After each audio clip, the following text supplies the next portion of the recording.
Hello. Do you want me to sit here? Yeah, if you just sit there, that's Thank you. Is this good? yes. Okay. I hope I'll be okay here. So I was born in and grew up in Sweden, and I left Sweden in 1994 to move to Italy and then here to England in 1995. We have a daughter, and my husband also has a son who's older than our daughter. We live in St. Neots, and since coming here to St. Neots, I've been working at a school, although I've just recently retired. But at the school, I worked as a teaching assistant, mainly helping children with special educational needs.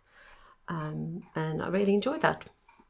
What I love about Sweden and that I miss the most, I suppose, obviously, my family. I've got my two sisters, my mum, and extended family, so obviously I miss them.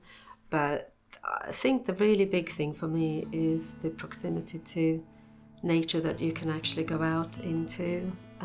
There's a lot of forest in Sweden, and I miss that. I miss the smell of it. I miss picking, blueberries, lingonberries.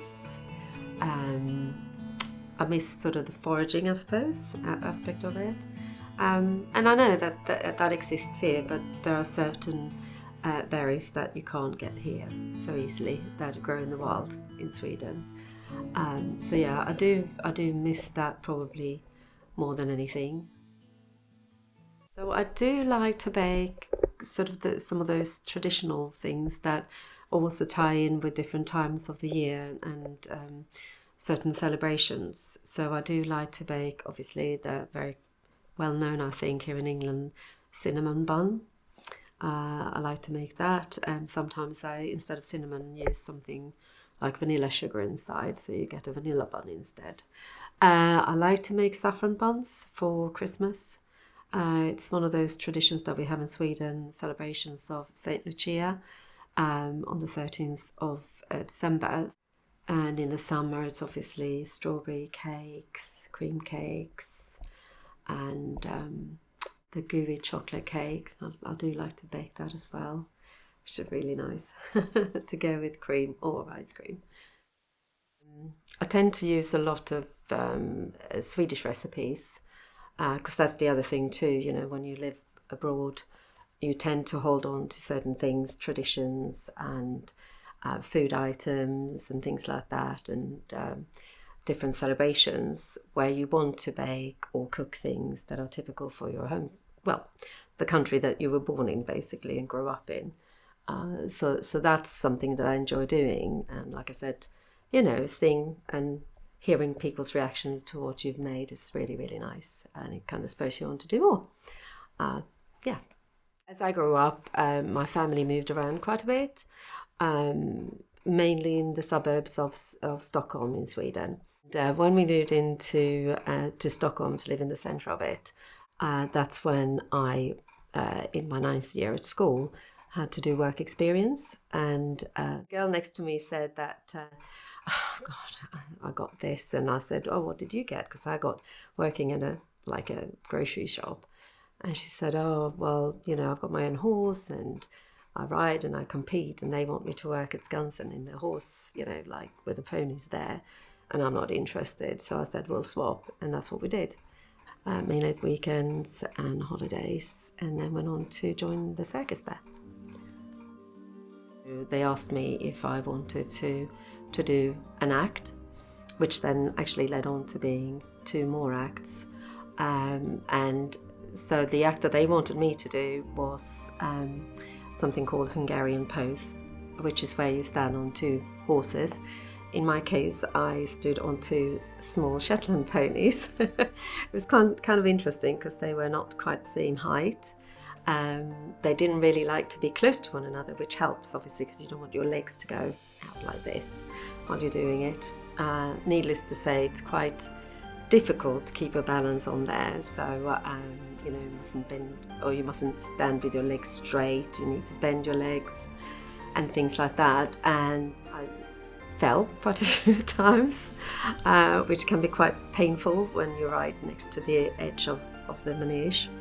And But you sort of got used to it, got better at it. So then they decided, oh, let's add something else to it. Let her jump over a fence, which I had to do. Then they added some other acts to my portfolio, if you want to call it that, which was really great fun.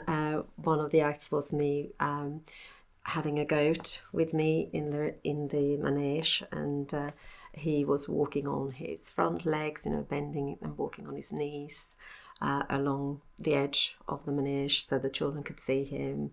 I think he really liked it a lot. He was a bit of a diva. He was so sweet. His name was Emil. And he also had to walk up and down a seesaw, jumped through a hoop that I was holding and things like that. He was the pro, really.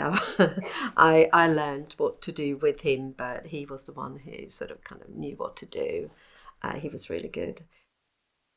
And then the last act that I joined was as a clown. So I was the clown, and two of my friends were dressed up as a horse called Hårfager.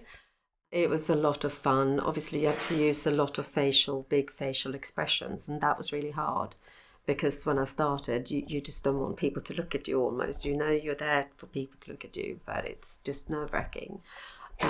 But it was fun. And so those were the three acts that I got involved with. Been in Hungary a few years before. I bought a lot of souvenirs. I did buy the vest that I'm wearing. And I had a white shirt underneath and then my riding trousers. And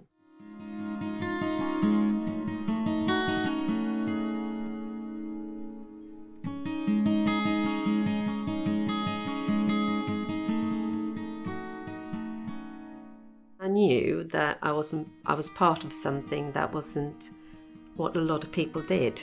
I knew that, and the people around me knew that what we were part of was something really special, and felt very fortunate to be part of it. My life is so much more boring than, being at the circus was full of fun, and you're being really creative, and you're with other people, very similar age and things like that, and you have that in common.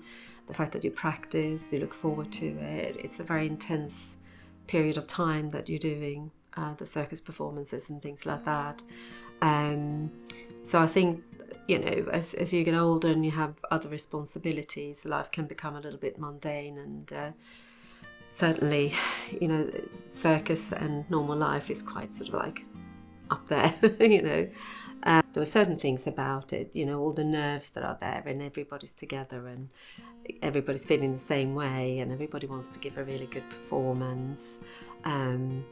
Those are the sort of things that I really enjoyed about it, that feeling of camaraderie amongst the people that were there.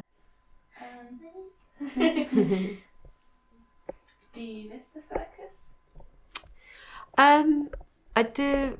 I don't think that I miss it as such, but I think I got to the point where I'm just really grateful that I had that as part of my growing up, and before I went into the real sort of adulting in life.